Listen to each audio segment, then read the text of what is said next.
നമസ്കാരം. പ്രധാന വാർത്തകൾ.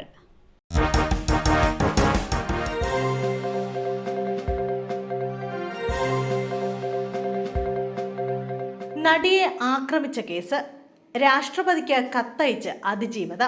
നടിയെ ആക്രമിച്ച കേസ് അന്തിമഘട്ടത്തിലെത്തി നിൽക്കെ രാഷ്ട്രപതിക്ക് കത്തയച്ച് അതിജീവത. മെമ്മറി കാർഡ് തുറന്നതിൽ ഉത്തരവാദികൾക്കെതിരെ നടപടിയില്ല. ചട്ടവിരുദ്ധമായി മെമ്മറി കാർഡ് തുറന്ന് പരിശോധിച്ചെന്ന് വ്യക്തമായിട്ടും നടപടിയുണ്ടായില്ല. ഹൈക്കോടതിക്കും സുപ്രീം കോടതിക്കും പരാതി നൽകിയിട്ടും നടപടിയില്ല. ജുഡീഷ്യറിയുടെ ഭരണതലത്തിലാണ് നടപടിയെടുക്കേണ്ടത്. അതുണ്ടാകാത്ത സാഹചര്യത്തിലാണ് രാഷ്ട്രപതിക്ക് കത്ത് നൽകുന്നതെന്നും അതിജീവത പറഞ്ഞു. യാത്രക്കാർക്ക് നിയന്ത്രണം. താമരശ്ശേരി ചുരത്തിലെ 8-9 വളവുകൾക്കിടയിൽ കടുവ. താമരശ്ശേരി ചുരത്തിൽ കടുവയെ കണ്ടതായി യാത്രക്കാർ. വിവരം അറിഞ്ഞതു മുതൽ വനം വകുപ്പ് മേഖലയിലെത്തി ക്യാമ്പ് ചെയ്യുകയാണ്. ചുരത്തിലെ 8-9 വളവുകൾക്കിടയിലാണ് കടുവയെ കണ്ടതെന്നാണ് യാത്രക്കാർ പറഞ്ഞത്. ജിം മാത്യു എന്ന യാത്രക്കാരനാണ് ചുരത്തിൽ കടുവയെ കണ്ടത്. കാറിലാണ് യാത്രക്കാർ സഞ്ചരിച്ചിരുന്നത്. വയനാട്ടിൽ നിന്ന് തിരിച്ച് കോഴിക്കോട്ടേക്ക് വരികയായിരുന്നു യാത്രക്കാർ. കാറിന് മുന്നിലെ വാഹനത്തിലേക്ക് കടുവ ചാടുകയായിരുന്നു എന്നാണ് വിവരം. ശേഷം മുകളിലേക്ക് തിരിച്ചു പോവുകയായിരുന്നുവെന്നും യാത്രക്കാർ വനം വകുപ്പ് ഉദ്യോഗസ്ഥരോട് പറഞ്ഞു. മുമ്പിൽ യാത്ര ചെയ്ത ബൈക്ക് യാത്രികനും കടുവയെ കണ്ടിരുന്നു. ഉടൻ തന്നെ പോലീസിനെയും വനം വകുപ്പ് ഉദ്യോഗസ്ഥരെയും വിവരം അറിയിക്കുകയായിരുന്നു.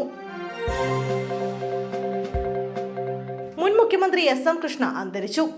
മുൻ കേന്ദ്ര വിദേശകാര്യമന്ത്രിയും കർണാടക മുൻ മുഖ്യമന്ത്രിയുമായിരുന്ന എസ്.എം. കൃഷ്ണ അന്തരിച്ചു. 93 വയസ്സായിരുന്നു. ഇന്ന് പുലർച്ചെ 2:45 ബംഗളൂരുവിലെ വസതിയിലായിരുന്നു അന്ത്യം. വാർദ്ധക്യ സഹജമായ അസുഖങ്ങളെ തുടർന്ന് വിശ്രമ ജീവിതത്തിലായിരുന്നു.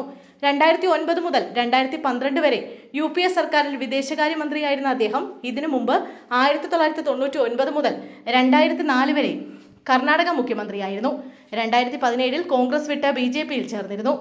1962 പ്രജാ സോഷ്യലിസ്റ്റ് പാർട്ടിയിലൂടെ രാഷ്ട്രീയത്തിലേക്ക് പ്രവേശിച്ച അദ്ദേഹം അറിയപ്പെടുന്ന നിയമജ്ഞനായിരുന്നു. ബംഗളൂരു നഗരത്തിനെ മഹാസാഗരമാക്കി വളർത്തുന്നതിൽ എസ്.എം. കൃഷ്ണയുടെ പങ്ക് വലുതായിരുന്നു. നവജാത ശിശുവിന്റെ മൃതദേഹം പുഴയിൽ. പൊക്കിൾക്കൊടി മുറിച്ചു മാറ്റാത്ത നിലയിൽ. കൊയിലാണ്ടിയിലെ പുഴയിൽ നവജാത ശിശുവിന്റെ മൃതദേഹം കണ്ടെത്തി. നെല്ലിയാടി കളത്തിൽ കടവിൽ ഇന്ന് പുലർച്ചെ 1:30 മത്സ്യബന്ധനത്തിൽ ഏർപ്പെട്ടിരുന്ന തൊഴിലാളികളാണ് മൃതദേഹം കണ്ടത്. പൊക്കിൾക്കൊടി മുറിച്ചു മാറ്റാത്ത നിലയിലാണ് നവജാത ശിശുവിന്റെ മൃതദേഹം. വിവരം അറിയിച്ചതിനെ തുടർന്ന് ഫയർഫോഴ്സും പോലീസും സ്ഥലത്തെത്തി കുഞ്ഞിന്റെ മൃതദേഹം കരയ്ക്കെത്തിച്ചു. തുടർന്ന് മൃതദേഹം കൊയിലാണ്ടി താലൂക്ക് ആശുപത്രിയിലേക്ക് മാറ്റി. പുഴയിൽ കമിഴ്ന്നു കിടക്കുന്ന നിലയിലായിരുന്നു മൃതദേഹം. സംഭവത്തിൽ വിശദമായ അന്വേഷണം നടത്തുമെന്ന് പോലീസ് അറിയിച്ചു. ലോറിയും സ്കൂട്ടറും കൂട്ടിയിടിച്ച് സ്കൂട്ടർ യാത്രക്കാരന് ദാരുണാന്ത്യം. മലപ്പുറത്ത് ലോറിയും സ്കൂട്ടറും കൂട്ടിയിടിച്ച് സ്കൂട്ടർ യാത്രക്കാരന് ദാരുണാന്ത്യം. പൂക്കാട്ടൂർ പള്ളിപ്പടിയിൽ ലോറിയും സ്കൂട്ടറും കൂട്ടിയിടിച്ചാണ് സ്കൂട്ടർ യാത്രക്കാരൻ മരിച്ചത്. അറവങ്കര ന്യൂ ബസാർ സ്വദേശി കക്കോടി കുഞ്ഞാപ്പുവിന്റെ മകൻ നസീഫ് അലിയാണ് മരിച്ചത്. ഇന്ന് രാവിലെ 11 മണിയോടെയാണ് അപകടം. കോഴിക്കോട് ഭാഗത്തേക്ക് പോവുകയായിരുന്ന സ്കൂട്ടറും മലപ്പുറം ഭാഗത്തേക്ക് വരികയായിരുന്ന ലോറിയും തമ്മിൽ കൂട്ടിയിടിക്കുകയായിരുന്നു. ഗുരുതരമായി പരിക്കേറ്റ നസീഫിനെ മലപ്പുറം MB ഹോസ്പിറ്റലിൽ പ്രവേശിപ്പിച്ചെങ്കിലും രക്ഷിക്കാനായില്ല. മൃതദേഹം മഞ്ചേരി മെഡിക്കൽ കോളേജിലേക്ക് മാറ്റി. പോസ്റ്റ്മോർട്ടം നടപടികൾക്ക് ശേഷം ബന്ധുക്കൾക്ക് വിട്ടു നൽകും. വയോധികയുടെ കൊലപാതകം പ്രതി പിടിയിൽ. പോത്തൻകോട് തങ്കമണിയുടെ കൊലപാതകത്തിൽ പ്രതി പോലീസ് പിടിയിൽ. CCTV ദൃശ്യങ്ങൾ കേന്ദ്രീകരിച്ച് നടത്തിയ അന്വേഷണത്തിലാണ് പ്രതിയെ പിടികൂടിയത്. പോത്തൻകോട് സ്വദേശി തൗഫീഖാണ് കസ്റ്റഡിയിലുള്ളത്. പ്രതിയിൽ നിന്നും തങ്കമണിയുടെ നഷ്ടപ്പെട്ട കമ്മൽ കണ്ടെത്തിയിട്ടുണ്ട്. മോഷണ ശ്രമമാണ് കൊലപാതകത്തിന് പിന്നിലെന്നാണ് പോലീസിന്റെ പ്രാഥമിക നിഗമനം. തൗഫീഖിനെ കൂടുതൽ ചോദ്യം ചെയ്യേണ്ടതുണ്ടെന്നും പോലീസ് അറിയിച്ചു. നിരവധി കേസുകളിലെ പ്രതിയാണ് തങ്കമണിയെ കൊലപ്പെടുത്തിയ തൗഫീഖ്. ചൊവ്വാഴ്ച പുലർച്ചെയാണ് പോത്തൻകോട് ഒറ്റയ്ക്ക് താമസിക്കുന്ന 65-കാരിയായ തങ്കമണിയെ കൊല്ലപ്പെട്ട നിലയിൽ കണ്ടെത്തുന്നത്. വീടിന് സമീപത്തുള്ള പുരയിടത്തിലായിരുന്നു മൃതദേഹം കണ്ടത്. അമ്മയും ഭിന്നശേഷിക്കാരിയായ മകളും വീടിനുള്ളിൽ മരിച്ച നിലയിൽ. മലപ്പുറം താനൂരിൽ അമ്മയെയും മകളെയും വീട്ടിനുള്ളിൽ മരിച്ച നിലയിൽ കണ്ടെത്തി. താനൂർ സ്വദേശിനി ലക്ഷ്മി ദേവി എന്ന ബേബി, ഇവരുടെ മകൾ ദീപ്തി എന്നിവരാണ് മരിച്ചത്. തൂങ്ങി മരിച്ച നിലയിലായിരുന്നു ലക്ഷ്മി ദേവിയുടെ മൃതദേഹം മുറിയിൽ നിന്നും കണ്ടെത്തിയത്. ഇതേ മുറിയിലെ കട്ടിലിൽ മരിച്ച നിലയിലായിരുന്നു മകൾ ദീപ്തിയെ കണ്ടെത്തിയത്. ദീപ്തി ഭിന്നശേഷിക്കാരിയാണ്. സംഭവ സ്ഥലത്ത് പോലീസ് എത്തി ഇൻക്വസ്റ്റ് നടത്തി. പോസ്റ്റ്മോർട്ടത്തിന് ശേഷമേ കൂടുതൽ കാര്യങ്ങൾ വ്യക്തമാവുകയുള്ളൂ എന്നും പോലീസ് അറിയിച്ചു. അസ്വാഭാവിക മരണത്തിന് പോലീസ് കേസെടുത്തു. കാർ ചേസിംഗ് വീഡിയോ റീൽസ് ചിത്രീകരിക്കുന്നതിനിടെ 20-കാരന് ദാരുണാന്ത്യം. കോഴിക്കോട് അത്യന്തം അപകടകരമായ റീൽസ് ചിത്രീകരണത്തിനിടെ യുവാവിന് ജീവൻ നഷ്ടമായി. ബീച്ച് റോഡിൽ അപകടകരമായ രീതിയിൽ കാർ ചേസിംഗ് വീഡിയോ റീൽസ് ചിത്രീകരിക്കുന്നതിനിടെ ഉണ്ടായ അപകടത്തിൽ വടകര സ്വദേശിയായ 20-കാരനാണ് ജീവൻ നഷ്ടമായത്. വടകര കടമേരി സ്വദേശി ആൽവിൻ TK ആണ് മരിച്ചത്. വാഹനങ്ങളുടെ ചേസിംഗ് വീഡിയോ ചിത്രീകരിക്കുകയായിരുന്നു ആൽവിൻ. ഇതിനിടെ കൂട്ടത്തിലുള്ള കാർ ഇടിച്ചാണ് അപകടമുണ്ടായത്. ഇന്ന് രാവിലെയായിരുന്നു അപകടമുണ്ടായത്.